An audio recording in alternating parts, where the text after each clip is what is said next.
What's going on, everyone? I'm just a typical, average American here today to react and learn about 10 of the most common British idioms, phrases, expressions. If you're like me, do not feel embarrassed. I had to Google idiom just to be sure. Idioms. Yes, if we plug that in Google, let me read the definition. I'm sure none of you at home need this. This is for me. Don't. A group of words. No. Let's go simpler. Phrase or expression that typically presents a figurative, non-literal meaning attached to the phrase. There are American idioms like dime a dozen, as in something that is common. Beat around the bush. As in not saying what you mean. Quit beating around the bush, not saying exactly what you mean. And I'm sure there's lots of examples of British idioms, so I've gotta be familiar with some of these, because from my experience, I feel like these funny phrases and expressions are the things that end up actually getting popular in American pop culture, some of the funny British expressions. So maybe I've heard some of these. Maybe there's some new ones here that I've never seen before. I'm hoping so. Be quite entertaining. Anyway, let's take a look. Possibly the most British idiom of all is not my cup of tea. Yes, absolutely spot on. This has got to be the most common one ever. This is in movies, like American movies, American pop culture. Not my cup of tea, meaning something you don't like. I don't like that. I'm not into that. I'm not interested in that. This is something Americans, I guess will say from time to time, rarely.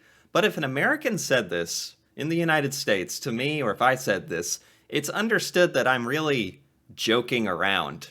Like when I say, oh, that's not my cup of tea, it's like I'm trying to be sarcastic or like cheeky or funny, because that's not an expression Americans say, yet we all know what it means. That's a funny one. Is this very, very used a lot in Britain? It must be, right? I mean, that's where it starts. So if something is not your cup of tea, it means that you don't like it, or it's the kind of thing that you don't like doing. So for example, you might say, swimming's not really my cup of tea. Yeah. Swimming is not really my cup of tea. And that just means that you don't like doing it. Maybe you prefer running or doing other things, but swimming, you don't like doing it. So, I mean, when you think about this expression, does it even make sense? Literally, that's not my cup of tea. If you said that, literally meaning it, you're saying that right there, that cup there, full of tea, the liquid, is not mine. How does that mean I'm not interested in something? How did that happen? So it's not my cup of tea. We often use it in response to the question, do you like? So do you like running? Do you like running? I say, it's not really my cup of tea. And that just means I don't like doing it.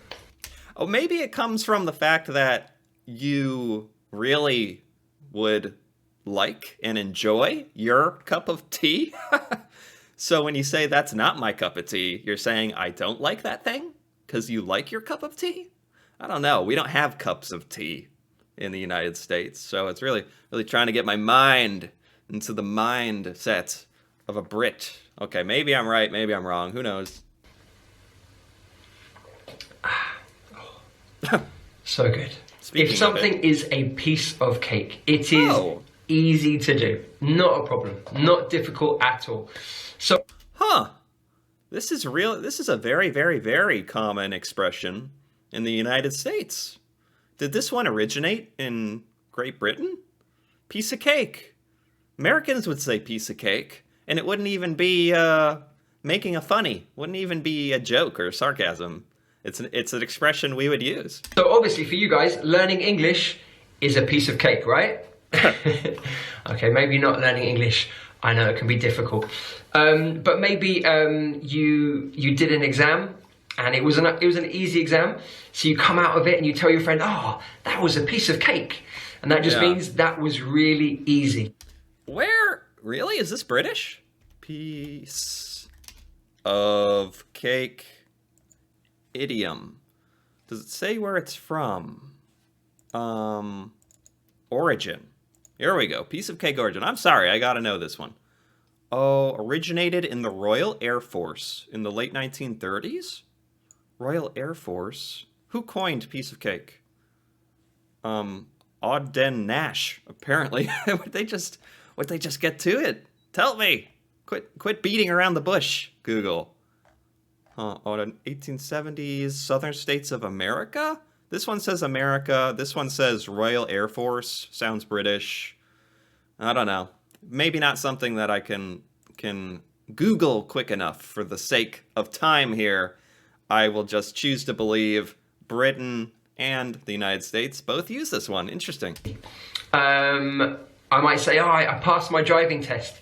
It was a piece of cake. It was really easy. So if something is a piece of cake, it's really easy. Yeah. I love, love, love this idiom. This one is to go pear-shaped. And it means... To go pear-shaped. To go pear-shaped. Does that mean to gain weight? Does that mean to be...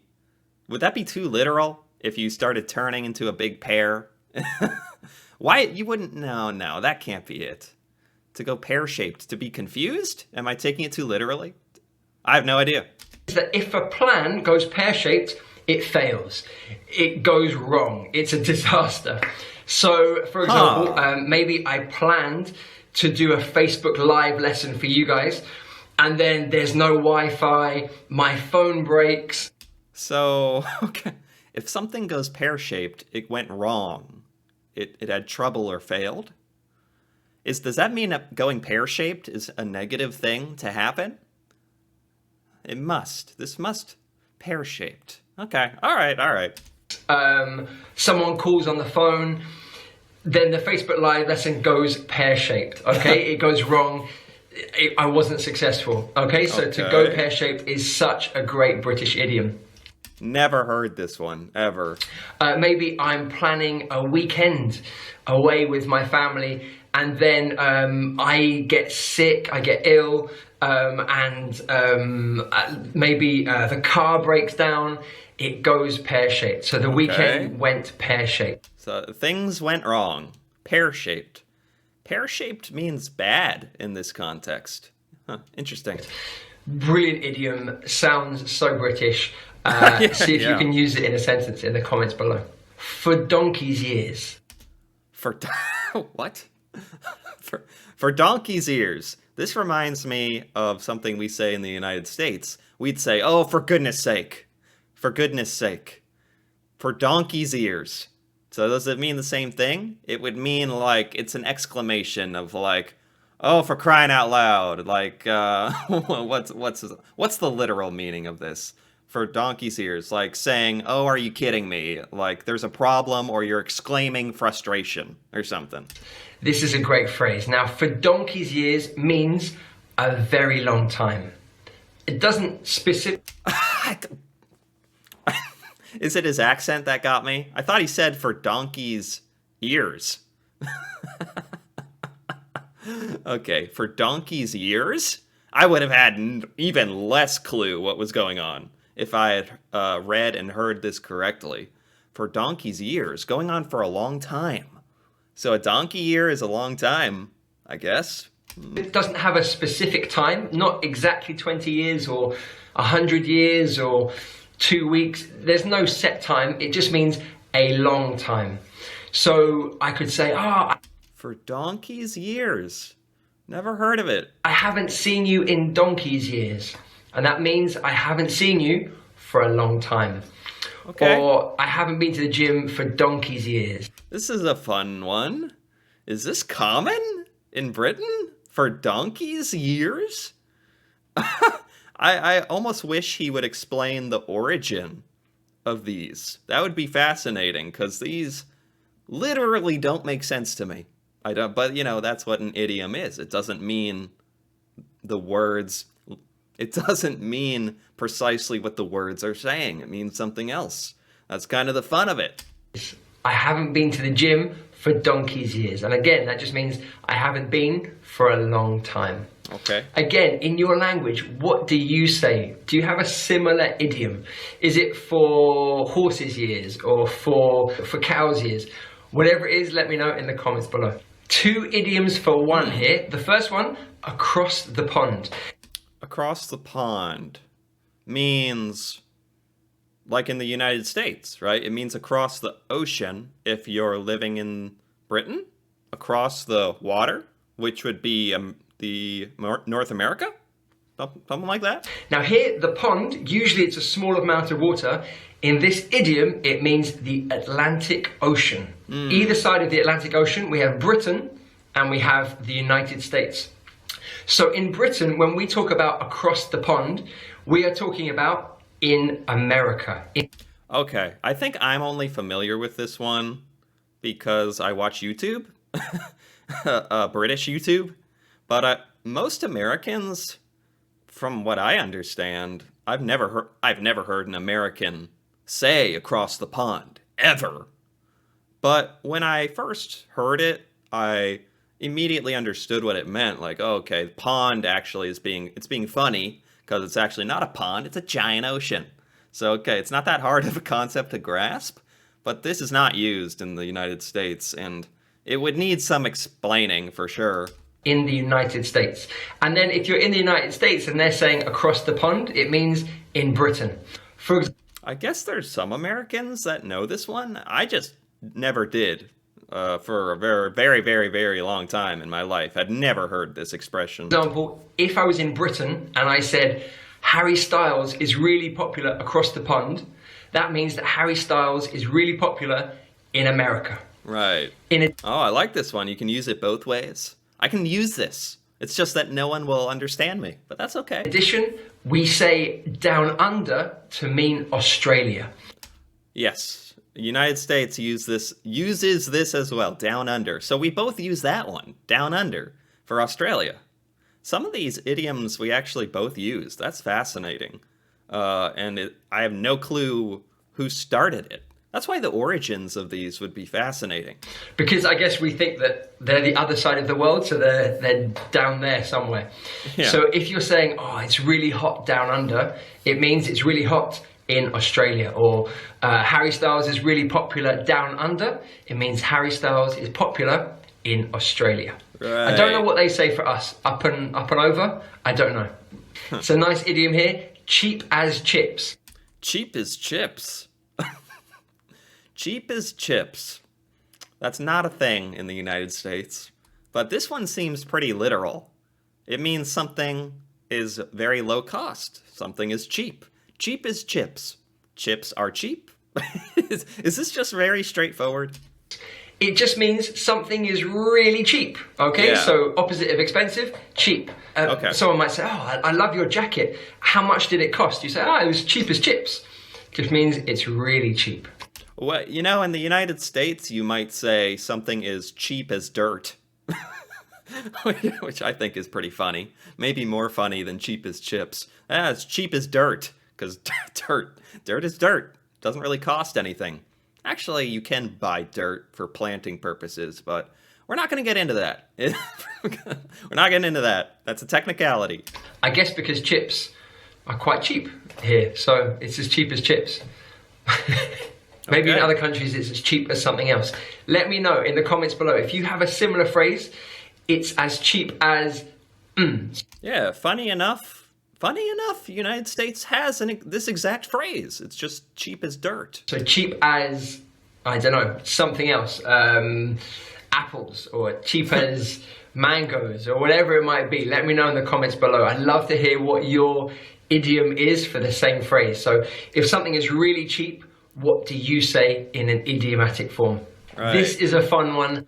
Does every place in the world have their own "that is cheap" expression? I guarantee they do. It may not be cheap as blank, but everywhere has to have a phrase for, oh, that's cheap. That's just such a common thing to say, right?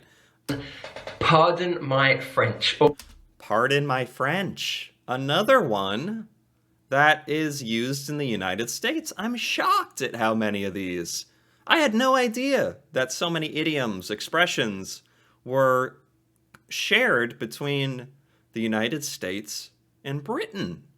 Pardon my French as well. This one is so specific as well. It means if you're cursing or you're saying a bad word, you'd say pardon my French, as in excuse me for talking like that. Pardon me. Or excuse my French. So if you say pardon my French, it's because you've used or you are going to use a rude word. Now, obviously, I know you guys don't use rude words, and neither do I, of course. Pardon my French, but that guy's a real... Right. I didn't say it. I didn't say anything. So you can have a lot of fun with it. But remember, you know... I guess this one kind of surprises me because it relies on like a cultural like viewpoint of France in a way. I don't even know why we say pardon my French to begin with, but it includes like another nation of France, and yet both America and Britain use this the same exact way. Kind of surprising to me. I don't use bad language. I hope you don't need to use bad language either. We can communicate without using bad words. This next phrase, to do a runner. Do a runner. Does a runner mean something in Britain? That's like so important to understanding this one, I'd think. Maybe it doesn't. Maybe do a runner. To do a chore? Like go out on the run, take care of something, do a chore? So this means to leave a place or a situation to avoid something unpleasant. Oh. Commonly, it's used maybe to describe leaving a restaurant without paying. What? Do a runner. I'm gonna do a runner? Leave something, avoid something, don't pay your bill and run out? This has a lot of meanings. Do a runner. Okay, so maybe at the end of at the end you get your bill and you just leave without paying. It's not very cool, but well, in the United States, we'd call that like dine and dash, something like that. This is to do a runner, to avoid a situation by leaving very quickly, very hastily. It's not usually very cool to do a runner, but yes, I think in a restaurant is probably the context that we use it most. Okay, interesting. Never heard that. So I've never done a runner. There we are. That's the example sentence. I've never. Yeah, why? Hey, what are all the Brits doing over there? Not running out of the restaurants, running out of so many restaurants that it necessitates the existence of this expression. You need this expression because there's so many people doing a runner? Come on. No, I would assume that's not true. I mean, we have an expression for it. Dine and dash and stuff like that. So by the same logic, Americans are running out of restaurants as well. Oh boy. Done a runner from a restaurant. It means I've never left without paying. I promise. I promise. I love this idiom, itchy feet. So itchy feet. Itchy feet, this could mean anything. I got nothing here. This is not giving me enough. Itchy feet. We have an expression in the United States called cold feet. Cold feet. And it means getting cold feet, as in becoming, what's a good way of putting it? Getting cold feet means getting scared and not doing something. We use it a lot in context of a wedding. Like you're about to get married, and then it's the day of the wedding, but then the husband gets cold feet and doesn't show up. He gets scared and runs away and doesn't do it. So maybe itchy feet means the same thing as cold feet?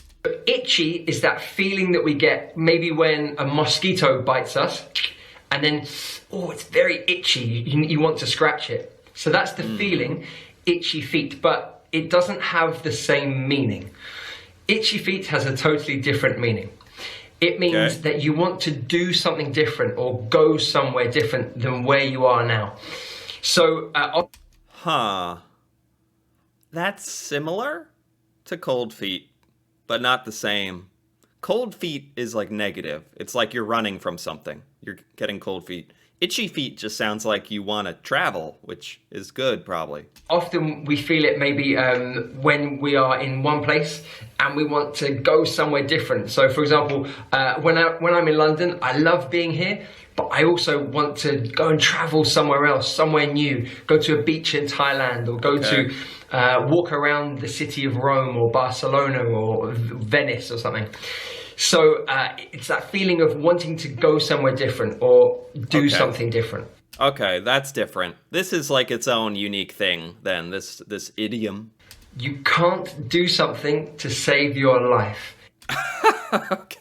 This is a long one, and exactly the same in the United States. You can't do that to save your life means you absolutely are terrible at that. You are horrible at that. You have no skill in doing this thing. You cannot do it to save your life. Can't do something to save your life. This is a great phrase, really natural. So if you can't do something to save your life... Yeah, this one is very, very literal, really. Although hopefully you're not having to do it to actually save your life. It's a very exaggerated way to say that you are rubbish at doing it. You're not very good at it. You're rubbish at something. I'm glad he came up with the proper British way to say that. You're rubbish at something. I would have never come up with that. Rubbish. Oh, that's a good word. Doing it. Let me give you an example. I am a terrible drawer. I cannot draw. When I try to draw fingers and it looks like big potatoes, it's a disaster. So I would say I can't draw to save my life. Right. I cannot understand British idioms to save my life. Can't draw to save my life. And that just means I'm rubbish at drawing. I'm not very good at drawing. This is a great phrase. I can't do something to save my life. Right. So another example, I can't speak French to save my life. I learnt French for 6 years, something like that, and I'm terrible. It's embarrassing. Yeah. Je suis désolé, which I think means I'm sorry, I think.